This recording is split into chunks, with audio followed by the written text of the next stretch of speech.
Maintenant, j'aimerais bien dire que parfois, on veut toujours dire aux femmes, ce n'est pas votre faute, quand un homme a une panne d'érection, ce n'est pas qu'il ne vous trouve pas assez attirante. Ben désolé, mais en fait, parfois, si ça se trouve, c'est ça. Enfin, je trouve ça très présomptueux de toujours dire ça aux femmes sans savoir qui elles sont, comment elles sont. Et pour les femmes, c'est pareil. Ah, vous avez du mal avec votre compagnon. Peut-être que vous n'avez aucun problème. Peut-être juste que votre compagnon ne vous excite pas parce qu'il ne prend pas soin de lui, ne fait pas de sport, n'a pas une bonne hygiène, ne cherche pas à vous séduire. Mais pourquoi ce serait pas pareil pour les femmes? Voilà, c'est tout à fait possible qu'un homme ait des problèmes d'érection, n'arrive pas jusqu'à l'orgasme parce qu'il n'est pas assez excité par sa partenaire. Voilà, mais ça c'est une cause parmi d'autres et c'est évident qu'il peut y avoir des tas d'autres raisons. Il peut y en avoir vraiment plein d'autres.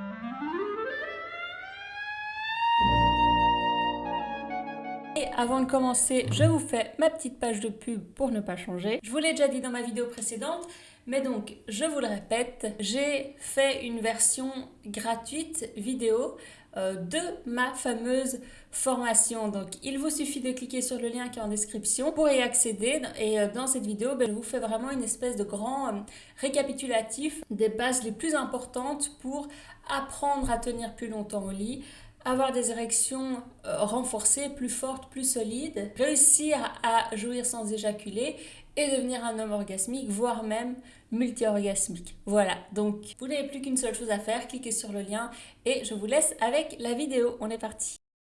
Bonjour YouTube et coucou à tous mes ex, bienvenue dans cette nouvelle vidéo dans laquelle nous allons parler des hommes qui simulent. Alors, saviez-vous qu'au moins 30% des hommes avaient déjà simulé? Et encore une fois, c'est une statistique, on en pense ce qu'on en veut. Moi, je me méfie toujours un petit peu des statistiques parce qu'on peut leur faire dire ce qu'on veut, mais surtout pour les sujets délicats, je pense que c'est beaucoup plus flou. Tandis que si on interviewe les gens dans la rue en leur demandant s'ils aiment les spaghettis, ils n'ont pas vraiment de raison de mentir. Alors que si on demande à des hommes s'ils ont déjà simulé, ils ont beaucoup plus de raisons de mentir. Parfois, on n'est même pas vraiment au courant qu'on simule, tellement on est pris dans un engrenage d'émotions. Donc, bon, voilà. C'est une statistique, on en pense ce qu'on en veut, mais elle est quand même élevée, donc ça me semblait important de vous la communiquer pour le sujet du jour. Et donc, j'avais envie d'en parler parce qu'il me semble que c'est un sujet qui est, je ne sais même pas s'il est tabou, j'ai l'impression qu'il est plutôt méconnu, particulièrement méconnu, et encore une fois, que tout le monde s'en fout. Ça rejoint un petit peu ma vidéo où je parlais de la sexualité masculine en disant que tout le monde s'en tape du plaisir masculin, dans les grandes lignes, hein, bien sûr. De la même manière, je pense que on s'en fout des hommes qui simulent, et un homme qui va se plaindre qui simule, c'est un petit peu comme un homme qui se serait fait agresser sexuellement. On va lui dire oui, bon, au pire c'est vrai, mais tu vas t'en remettre. Et donc il me semble qu'il y a un manque de considération envers la sensibilité masculine, et c'est pour ça, encore une fois, que j'avais envie d'aborder ce sujet aujourd'hui. Et donc les raisons pour lesquelles c'est un sujet qui est peu abordé, je dirais dans un premier temps que c'est parce que les femmes n'y pensent pas. Si les hommes savent que les femmes simulent, eh bien c'est quelque chose qui les préoccupe. Ils se demandent si on a déjà simulé avec eux, comment reconnaître, comment être sûr qu'elle n'est pas en train de mentir, comment savoir, enfin comment réussir à donner un orgasme, quelles sont les zones érogènes de leur partenaire, enfin. Les hommes se posent toutes ces questions, et peut-être un peu plus que les femmes. Et donc, à l'inverse, il me semble que les femmes ne se posent pas beaucoup cette question par rapport aux hommes. Est-ce qu'il a vraiment du plaisir? Est-ce qu'il aime vraiment faire l'amour avec moi? Est-ce qu'il a ressenti des émotions particulières? Enfin, l'inverse n'est pas si vrai. Voilà, les femmes ne se posent pas toutes ces questions. Et du coup, les femmes ne s'imaginent pas que les hommes pourraient simuler. Elles pensent surtout de un qu'ils n'en ont pas besoin, parce que cette idée que les hommes ont toujours envie et que pour eux le désir est mécanique, cette idée à la vie dure, vous savez, maintenant vous commencez à me connaître, j'en parle pas mal. Et donc voilà, il y a beaucoup de femmes qui se disent que c'est impossible qu'un homme ressente le besoin de simuler. Ensuite, les femmes se disent qu'ils n'en seraient pas capables, enfin. Donc déjà, il y a ce truc-là. Ensuite, je pense que pour les hommes qui regardent cette chaîne, n'hésitez pas à commenter pour me dire si vous êtes d'accord ou pas. Mais il me semble que les hommes, finalement, ont peu l'habitude de parler de leur sexualité, n'est-ce pas? particulièrement pour dire ce qui ne va pas. Encore peut-être ils pourront en parler avec leurs meilleurs amis ou entre hommes, mais de là à faire cette démarche d'en parler avec leurs partenaires, c'est quelque chose finalement qui est assez difficile et les hommes ont tendance à beaucoup intérioriser, beaucoup prendre sur eux les problèmes sexuels qu'ils pourraient avoir dans leur couple. Ensuite, il y a aussi cette espèce d'injonction qui est fort intériorisée par certains hommes, ce truc de un homme doit avoir du désir, doit avoir de la libido, doit avoir une forte érection, doit éjaculer, ça doit bien fonctionner. Et dès qu'un homme n'a pas ce type de fonctionnement dans sa sexualité, eh bien il serait dévirilisé, il serait un petit peu moins un homme. Alors évidemment c'est une idée, on peut comprendre ce sentiment comme une femme quand elle est par exemple ménopausée ou une femme qui n'a pas d'orgasme, ben oui ça va la toucher dans sa féminité, elle n'en est pas moins femme. Voilà, mais on comprend que ce soit difficile à assumer. Mais pour un homme, c'est pareil, il y a encore cette idée de, c'est dévirilisant et c'est du coup un petit peu honteux, humiliant de se retrouver dans cette situation à devoir simuler. Et alors un cas qui est peut-être un peu plus obscur, peut-être un peu plus triste tout simplement, je pense qu'il y a pas mal d'hommes qui ont des rapports sexuels avec des femmes qui ne leur plaisent pas vraiment, qui n'aiment pas particulièrement, mais enfin, c'est celle qui a dit oui. Et malheureusement, il y a beaucoup d'hommes qui sont dans cette situation, qui se retrouvent à coucher, parfois même à être engagés dans des couples avec des femmes qui ne leur plaisent pas vraiment, ni sexuellement, ni affectivement.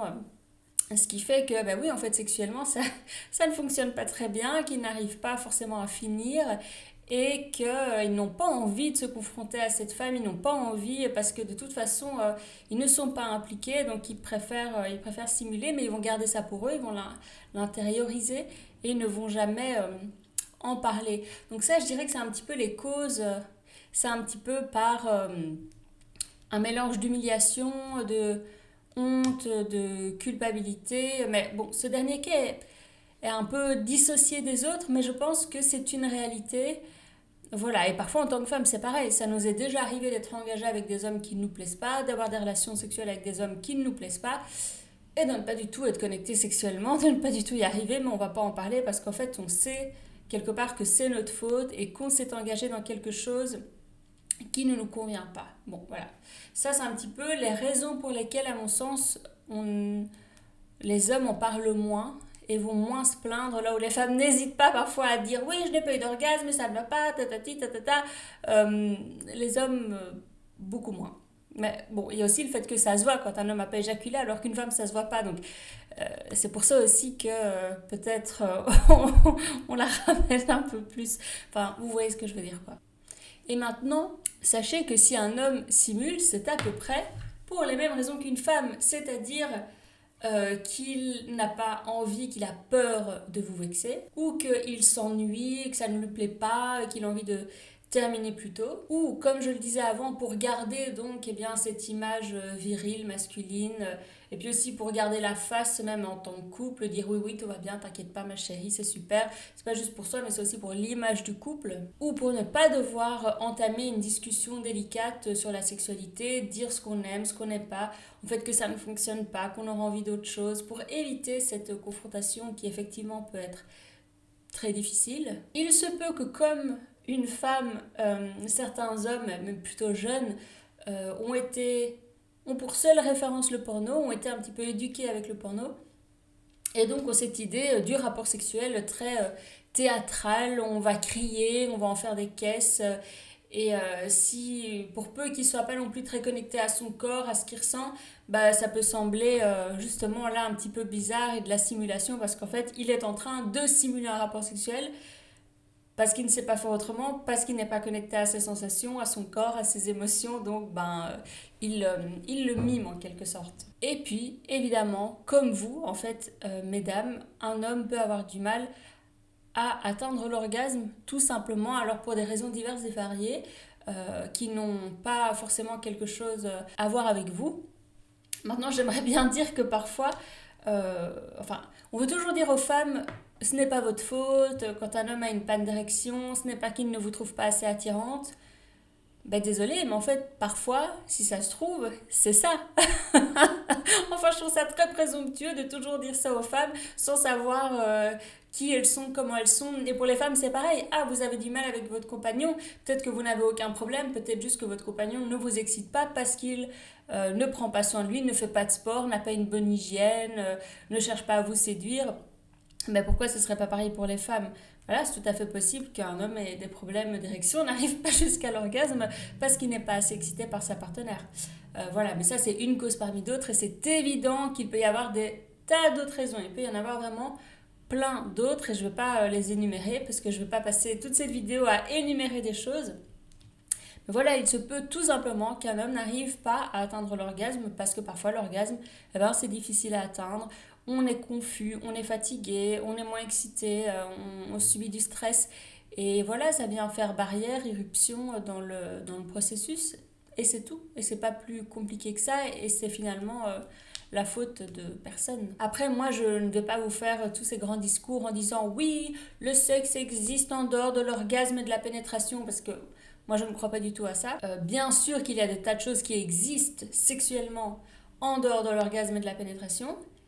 Mais ça me semble être là par rapport à la pénétration, à l'orgasme, dans l'importance de tout ce qu'on fait dans un rapport sexuel. Parce que quand même, un rapport sexuel, c'est les prémices, c'est mimer, c'est incarner le fait de faire un enfant, de s'aimer. Et à un moment, tout le reste, c'est pas ça. Une fellation, la sodomie, enfin tout ce qu'on veut, c'est super, c'est très excitant, c'est tout ce qu'on veut. Mais on s'éloigne quand même du principe même de faire l'amour. Enfin bref, ça devient un autre sujet, je m'égare. Mais voilà, donc mon dernier point, c'était de vous dire, il ne faut pas toujours chercher midi à 14h. Parfois, c'est simplement l'orgasme qui est difficile à atteindre. Pour les hommes aussi, ce n'est pas le cas que pour les femmes. Et voilà. Alors que faire, me diriez-vous? Que faire alors si vous n'avez plus envie de simuler? Et là, je sais que j'ai des hommes et des femmes qui me regardent, mais le message, en général, je m'adresse toujours aux deux. Aux hommes, j'ai envie de dire, parlez, dites-le et ne dites pas oh j'ai pas eu d'orgasme et c'est ta faute et c'est trop nul, mais assumez de dire quand ça ne va pas, quand vous n'arrivez pas à éjaculer, ne faites pas semblant parce qu'alors votre partenaire ne saura jamais qui vous êtes sexuellement vraiment. Donc si vous n'y arrivez pas, soit vous proposez de faire autre chose, vous demandez à votre partenaire qu'elle s'occupe de vous, qu'elle vous fasse une fellation, qu'elle vous caresse, ou à la limite, si vous aimez, si vous préférez vous toucher et vous savez que vous n'y arriverez que en vous masturbant, demandez à votre partenaire si elle est ok, si ça l'excite, que vous vous masturbiez, vous vous caressiez en la regardant, elle peut se toucher aussi, elle peut faire autre chose, soyez un petit peu imaginatif et créatif et surtout sondez-vous de quoi est-ce que vous avez envie à ce moment-là. Et bien sûr, si votre envie c'est d'arrêter parce que ça marche pas et ça vous saoule, vous avez le droit aussi. Et c'est pas la fin du monde que parfois certains rapports sexuels terminent sans éjaculation. C'est un peu frustrant, c'est un peu raté. Bon, voilà, c'est comme ça, on va s'en remettre. Mais c'est mieux, le sentiment est peut-être moins lourd que d'avoir fait semblant. Voilà, bon, des fois, évidemment, c'est normal de se forcer un minimum quand on est en couple depuis longtemps avec la même personne.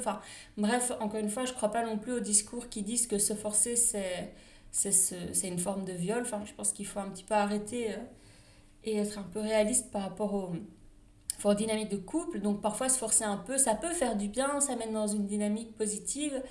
Mais quand vous sentez que vous êtes vraiment en train de vous trahir, de vous éloigner de votre propre désir, là on arrête et on dit les choses, quoi.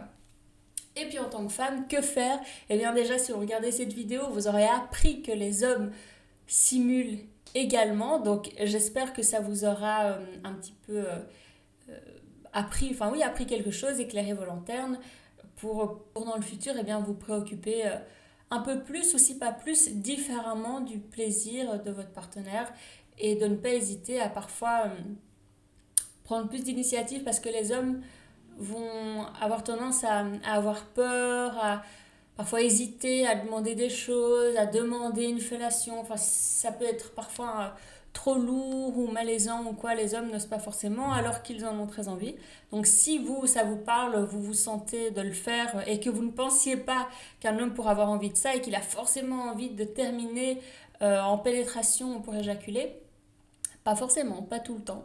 Voilà, donc surtout si vous sentez aussi qu'il a du mal, ben, n'hésitez pas à peut-être prendre les choses en main dans tous les sens du terme. Et voilà, je pense que je vous ai tout dit. Et puis, si vous avez justement du mal dans votre intimité pour communiquer, savoir... en fait, on commence par se connaître, savoir ce qu'on aime avant de communiquer, parce que c'est toujours bien beau de dire aux gens qu'il faut communiquer, mais communiquer sur quoi s'ils ne se connaissent pas? Donc voilà, si vous voulez de l'aide pour bien mieux vous comprendre, pour pouvoir après mieux communiquer avec votre partenaire et avoir une vie sexuelle plus épanouissante, plus chouette, contactez-moi, c'est à ça que sert le Love Coaching et c'est pour ça que je vous propose des premiers appels découvertes qui sont des appels gratuits qui vous permettent bien, de découvrir comment je travaille, si vous êtes à l'aise avec moi, si le Love Coaching vous convient. Euh, donc n'hésitez pas à réserver ce premier appel, le lien est en description. Et voilà, je pense que je vous ai tout dit. Bisous YouTube et bisous à tous mes ex. À la semaine prochaine.